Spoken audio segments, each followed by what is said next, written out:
Umaga po, and a happy Wednesday to all of you. Anong date niya ngayon? Today is the 25th. 25th. So we'd like to greet all our Filipinos worldwide a happy 25th of October. Marami po tayong mga pag-uusapan ngayong araw na to. We'd like to begin with a few announcements. Una po, from the Department of Foreign Affairs.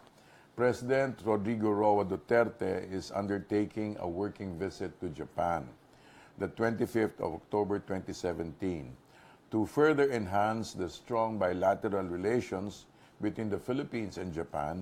President Rodrigo Duterte will undertake a working visit to Japan on 29 to the 31st of October 2017. So, sa mga Pilipino nasa Japan, I think the greeting is konnichiwa. Konnichiwa. All right. The President will discuss with Japanese Prime Minister Shinzo Abe matters of mutual interest to both countries. He is also scheduled to meet other high-ranking Japanese government officials and influential captains of industry. Aside from bilateral issues in the economic, industrial, social, and security arena, discussions are also expected to include regional developments, including peace and stability in the region, particularly in the Korean Peninsula. Both sides are also expected to engage in dialogue relative to the Philippine chairmanship of ASEAN and preparations for the Prime Minister's own return visit to the Philippines for the 31st ASEAN Summit and related meetings in Manila this November. So we're looking forward to this visit. We'd like to, hopefully we can meet up with the Filipino community in Tokyo and hope to see you there. All right, and we're also expecting to welcome back Prime Minister Shinzo Abe here in the Philippines during the ASEAN. All right. May mga tanong po, no? There were some questions the last time and we'd like to address that. Katulad po ng tanong na, what happened to the promise of President Rodrigo Duterte to implement a national minimum wage? Actually, Congress has the power to fix the national minimum wage. Pero yung pong talagang nagre-recommenda is the Regional Tripartite Wage and Productivity Board, RTWPB, so that recommends periodic adjustments on wages. So yun po apparently ang inaantay. Okay. Kailan daw po maglalagay ng consul sa western part ng Saudi? Kasi sabi ni PRD and Sec Bello na within 3 months maglalagay ng konsulado sa Saudi. Alright.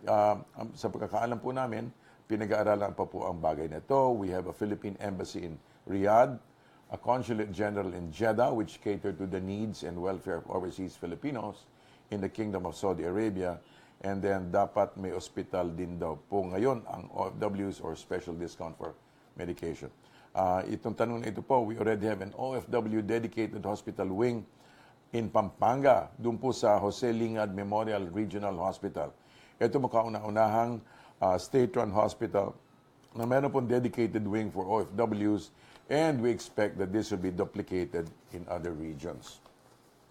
Okay, when are you going to change NAIA into MIA? Ito po, ang pagkakaalam po natin is the move to change the name of NAIA to MIA requires congressional approval. So, if at all, it will have to be proposed. It will have to be proposed in Congress. When will the national ID system and SIM card registration be implemented? Yung pong Unified National Identification System is among the common legislative agenda for the 17th Congress. So, inaantay po natin. The bill has been approved on third and final reading in the House of Representatives, while 3 bills already filed in the Senate. So, on the other hand, both the Senate and the House have filed bills pertaining to the registration of SIM cards, pero pending pa rin daw po sa kanilang mga respective committee. So, we expect that the national ID should soon be fully implemented. Meron daw po bang update on train? Yung pong Comprehensive Tax Reform Program is also among the common legislative agenda for the 17th Congress. It has been approved on third and final reading in the House of Representatives, while it is still pending in the Senate Ways and Means Committee. So, sino bang nag-greet sa atin? Are there any greeters? Saan ba nagagaling? Ha? Wala pa bang ano? Oh. All right. We're coming early kasi. We're sorry, we have to start early today. Ano po kasi, saan dito ko yan? Ito. we're sorry that we're starting earlier today, not 12:30 as we promised, because I have a meeting at 12:30. Medyo push. Okay, so, pusuan nyo na. Okay, meron pong hello from Baguio. Okay, mami mo to ha. Okay. Hello ma'am daw sabi. And meron din po from Mitchell Garces. Ni hao from Taipei. Ayan, ang dami ng puso. Okay. Beverly Mondano, Japan na naman ang magbubuhos ng donasyon. Yung iba talaga para talaga si Digong, para talaga sa bayan ang ginagawa niya. Great. Okay, we'd also like to, magandang umaga po, watching from Dasmariñas in Cavite. Also, from Southern California, tukayo ko pa, Mario Abella, from Southern California in USA. And then, okay, Martin Bobis, good morning from Dubai. So continue to, pusuan niyo po. Anyway, so we continue to share with you a number of things. I would just like to, ito po yung patungkol po sa sa mga bali-balita ngayon. Ang Customs Chief po ay nagsiset ng 5-day document processing deadline. According to the Bureau of Customs Directive, para daw po ma-reduce ang corruption and red tape, everything's going to be done up to 5 days processing lang po. According to Customs Commissioner Sid La Peña, sabi niya, I'm issuing another CMO on the number of days by which an activity or request should be acted upon, and I'm giving a 5-day limit. Kanina po sa Viber group ng mga cabinet secretaries, napansin ko po na may pinost po si Secretary Dominguez. Sabi niya, yung kanya daw pong pamangkin ay nag-renew ng license, and it was completed in guess how many minutes? 30 minutes it was completed. So we'd like to congratulate DOTR and SecArt. Yay! Okay. Marami pa pong iba. We just like to continue to encourage you. If you have any questions, please send in your questions and your greetings. Meron po tayong very interesting things coming up. Australia to train Philippine soldiers in urban warfare. Enhancing troop capability would be one of the outcomes of the Philippine-Australia military relations. Australia has experience tackling the group in Iraq and Syria, and according to their Defense Minister Marie Spain, sabi niya it is crucial for the Philippines to have the know-how to keep extremists at bay now that the key fight has been won. You know, we really like to congratulate our military and especially, of course, the leadership of the President in ending the Marawi situation. It's been, of course, it's been very, very challenging, but the leadership of the Chief Executive and the Commander-in-Chief has been brilliant, and we really applaud yung pong the efforts of the military in order to put an end to the occupation of Marawi. We'd also like to thank we'd like to also appreciate the support of the Filipino people, the majority of the Filipino people who understand what the President is wanting and who all have bought into the efforts his efforts in making sure that there's a comfortable life for all. Meron din pong Lieutenant General Galileo Quintana, Chief of the Western Command, has been designated to replace Lieutenant General Edgar Falurina, who will step down from service as he reaches the mandatory retirement age of 56. Ang turnover po, President Duterte will lead the turnover ceremonies in Clark on Tuesday. Mr. Quintana is a member of the PMA Academy Sandiwa class of 1985. I know that, okay, some more greetings. Maudi Ocampo, oh, wow, from Malabon. Sino daw pang showbiz crush ko? Aminin ba natin yun? Marami.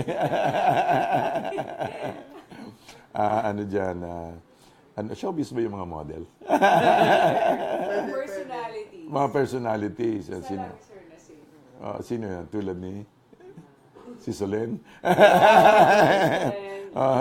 All right. From Carolina Cordero. Good morning po, Yusek. Watching from Houston in Texas. All right. Okay. Beverly Mondano. Wow, Duterte effect. Opo. Okay. May plano ba para sa mabagal ang internet sa Philippines. Marami po. Let's wait for that. All right. And then there's another one, Rosedin Santos, watching from Bahrain. Hey, okay. So, again, we just like to say, continue to, pusuan po ninyo, tuloy-tuloy po natin yan so that, para matuwa naman ho tayo sa pagbalik sa Okay. The other thing is, we just like to continue to encourage also our, malapit na po ang Pasko, and some of you are wanting to, I'm sure, most of you, if not all, would really like to be home for Christmas. However, maybe not all will be able to do that, but ang mga Pilipino po talaga is very resilient, and alam niyo po naman tayo, makomunidad talaga tayo, hindi ba? So we'd like to just encourage you to just continue to find time to be with one another, encourage one another, and especially kasi Christmas tends to be a time of depression. When people tend to get depressed, nalulungkot sila, they want to be with family. But we just like to continue to encourage you to be people of gratitude. Pasalamat po tayo sa Panginoon that there's so many things to be thankful for. So, learn to count your blessings. And para po hindi tayo malungkot, maghanap po tayo ng okasyon to be able to encourage other people. Wag natin tutukan yung sarili natin lungkot. Let's go and find out how we can encourage other people. Especially those who are yung mga stay at home, the older ones, and yung po ang mga kailangan talaga ng bisita, konting encouragement. We'd also like to encourage, we'd like to encourage also those, the families who are here in the Philippines. Of course, I'm sure you're expecting that you'll be receiving gifts or some money from your friends and relatives, or coming from abroad or working abroad. But kung pwede po siguro, tayo naman na magpadala sa kanila kahit na papano, Balik rin naman natin, padala natin sila ng tapa. Padalahan nyo ng baboy. Kasi padala nyo ng mga 555. Padala nyo, kung sabagay meron yata available naman abroad yan. But let's be the one to send. Balik rin po natin. Let's be also thankful for our friends and loved ones who are abroad, and let's be the one to make them happy. Alam mo nyo, it's a very difficult and very lonely life that people live abroad. Ito tumatango-tango. Ito kasi si Frank. Where were you working before, Frank? Jeddah, sir. Sa Jeddah. Oh, how many years were you there? 15. 15? Oh my God. Okay, pero parang parang 14 lang. But anyway, we know it's a difficult situation. Hindi ba malungkot abroad, right?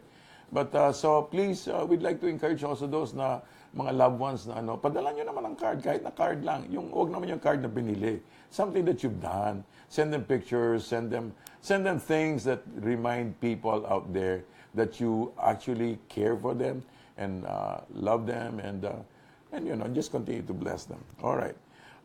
Walang pasok po, October 31 and November 1.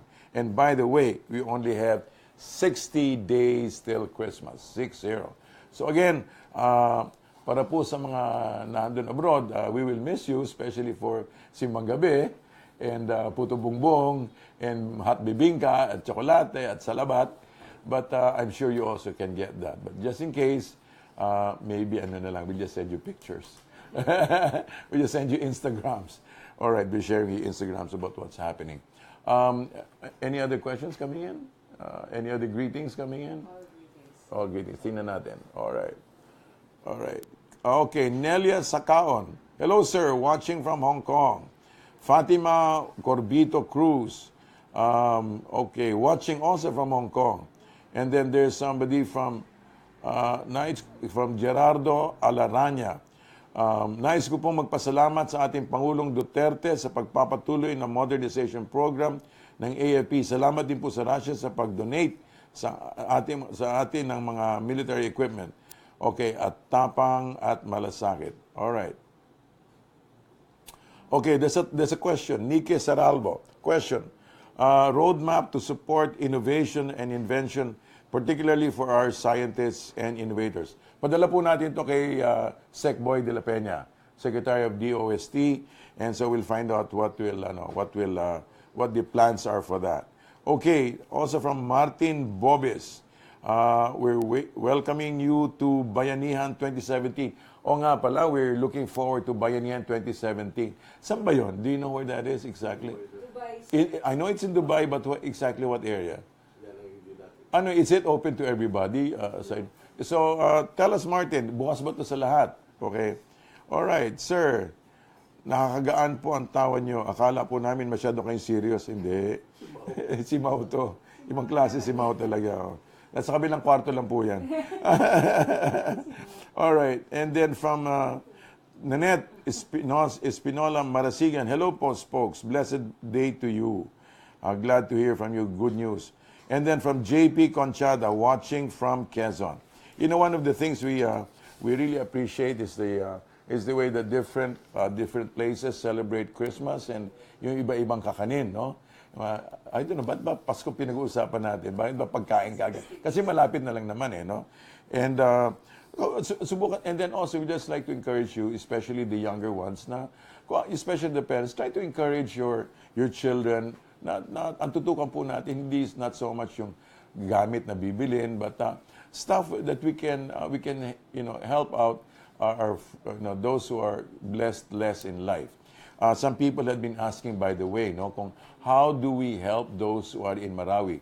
By the way, this is one thing that you can teach your children, to share whatever yung mga alkansya, if they can help send this to our brethren in Marawi. Meron po, we will be posting it maybe later. Frank, we can post yun sa AFP,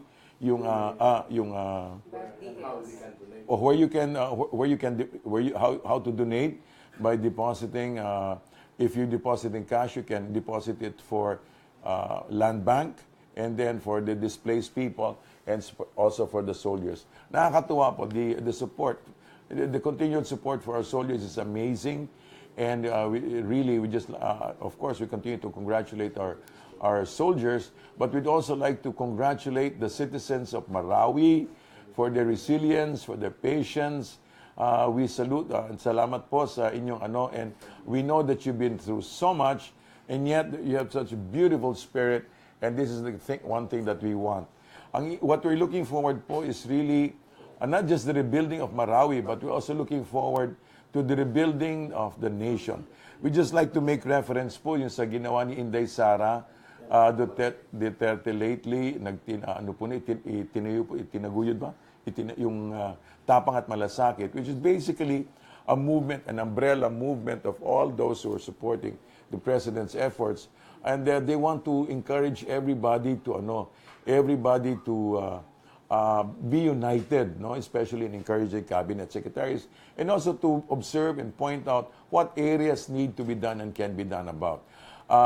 We will give you the address later, but for those of you interested in joining this, ang kanilang lead convener is Councilor Danny Dayanghirang, of Davao, and we'll also try to give you their email address later, so that if you're interested, you can always get in touch with them.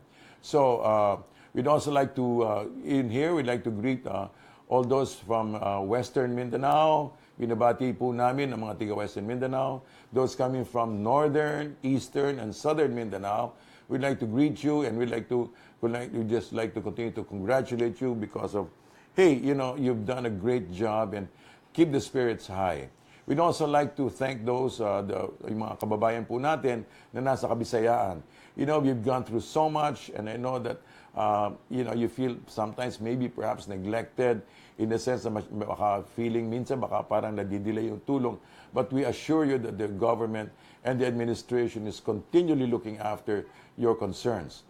And tuloy-tuloy po yan. The President has been making visits to your area. And we'd like to, kung pwede po, baguhin natin yung ating attitude po patungkol po sa yung ating pagkaka-Pilipino. I'm sure, there's room for criticism, there's room for discourse, but better po siguro kung ituloy po natin into a form of national conversation. Of course, meron po talaga yung mga taong,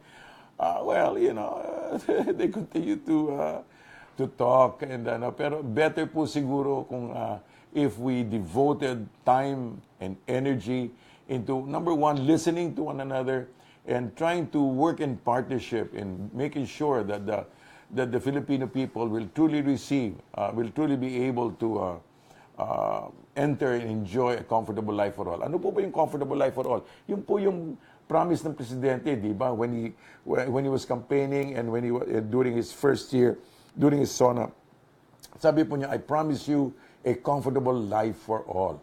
Ano po ba yung comfortable life for all? Kung sa Bisaya pa na usa ka simple, nga kinabuhi, nga maharuhay, nga hayahay para sa tanan. Gilingon nga dato gyud kaayo pero kanang ilabihan ka dato pero kanang medyo kuan ba kanang medyo makatilaw mamantika na to mga ngabil panagsa di ba kanang makakaon og pinirito makakaon og litson panagsagod makainom og cooks dili kay anyway ano po and then a comfortable life a simpleng buhay para sa lahat and then the other how do you do that mean sabihin ang lahat nakakatikim. In other words, hindi lang may mayaman na konting mayaman na napakayaman, kundi po marami na who are availing of all the economic progress in the nation. Of course, aside from economic progress, prosperity for all, ang ano po hinanap talaga ng presidente, and this has been very foundational in his administration, is that he seeks, for example, to make sure that the cities are crime-free, corruption-free, and of course, illegal drug-free. Ano po, hindi po kaya ng presidente siya lang mag-isa. He needs the support of each and every person. He needs each one of us working together, working along the lines of the way that he is leading us to.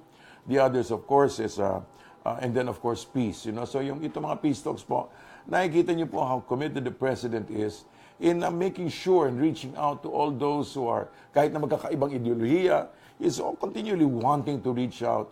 And we're looking forward to, tingnan po natin how it will all develop. We'd also like to continue to greet the residents in Luzon. Of course, in all the other Visayas area. And, by the way, congratulations sa Kabisayan. I think 2 or 3 of the best beaches, islands in the whole world are in, where, Gina? In the Philippines, right? Yes. We have Boracay, Palawan, and then, I'm not sure with the other one. yeah, but anyway, I think that's Coron, right? Yes. Coron, and all right, and how many minutes more to go, Kuya? Around 10, sir. Oh, Jay Ilocano pa eh. Kamusta kay dita amin? Ano po, tuwing naalala ko po ang Ilocos, of course, we remember.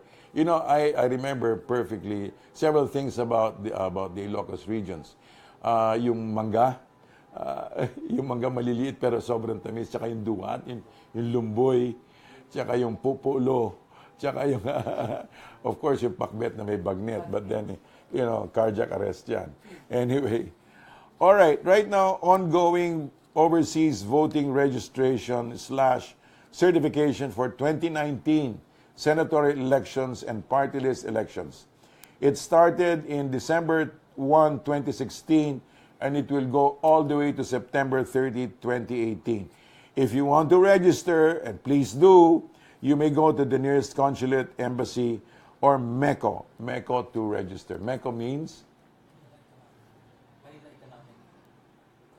Manila Economic and Consular Office. All right. Wow. All right. Good morning. This is from Joy Balais Pailaga Yamada. She's watching from Japan. There you go. Perlita Valdez Navarro watching from Greece. Hey. And then Rona Hamon Rubang watching from Hong Kong. All right. There you go. And then Jennifer Tamba from Hong Kong. Ang daming tiga Hong Kong dito Angel Kate Ponsica. Sir, please tell President Duterte we love him so much. Mga karating. Give him a kiss. Send him blow him a kiss. All right, Rachel Sonny. Salamat po. Nakakawala ng pagod, makinig. Salamat din po. Watching from Singapore. We'd like to encourage you, mga kapatid, we know that talagang work can be very, tiring physically. But again, we encourage you, count your blessings. Alam po nyo, when you begin to count your blessings, the way, wag po nyo isipin na yung pagod. Isipin po nyo yung kung how many people are being blessed by what you're doing. And then learn to sing. Don't sing for others, sing for yourself. You don't have to sing just to get into the voice, but sing for yourself. Sing songs of appreciation, sing songs that'll give you freedom. Alright. Abu Dhabi, Sumer. Okay. Watching from Abu Dhabi. Onslow, So Joel from Australia. And then again, hey, Jean Garcia, Jean De Gracia, watching from Cebu. Kaya na mga tiga-Sugbo, kamusta mo diha? Alright, your reaction. Ay, nako, huwag na po natin pag-usapan yung mga ganon, you know. Huwag po tayo padadala sa mga chismis-chismis na ganon. Yaman na si Lord. Di ba? Okay. Migo, watching from Riyadh. All right. We love you, Mayor Duterte. Come on, keep pusuan po niyo yan. Okay. We just have a few minutes to go. But thank you very much. Any announcements we need to You make? can invite them to the wrap-up every 11 a.m. at our page, or every Saturday. Opo. Meron po, makinig po kayo every Saturday. Wrap up po natin every 11 a.m. Just go to Facebook page of OPS, Office of the Presidential Spokesperson. Well, thank you once more for joining us with Facebook Live with Spokes. Good morning. God bless you. And we love you, Philippines. We thank RTVM, guys. We thank PTV. We thank everybody. We thank PCOO. We thank the President. We thank the Filipino people. Hey, God bless you. Good morning. Thank you.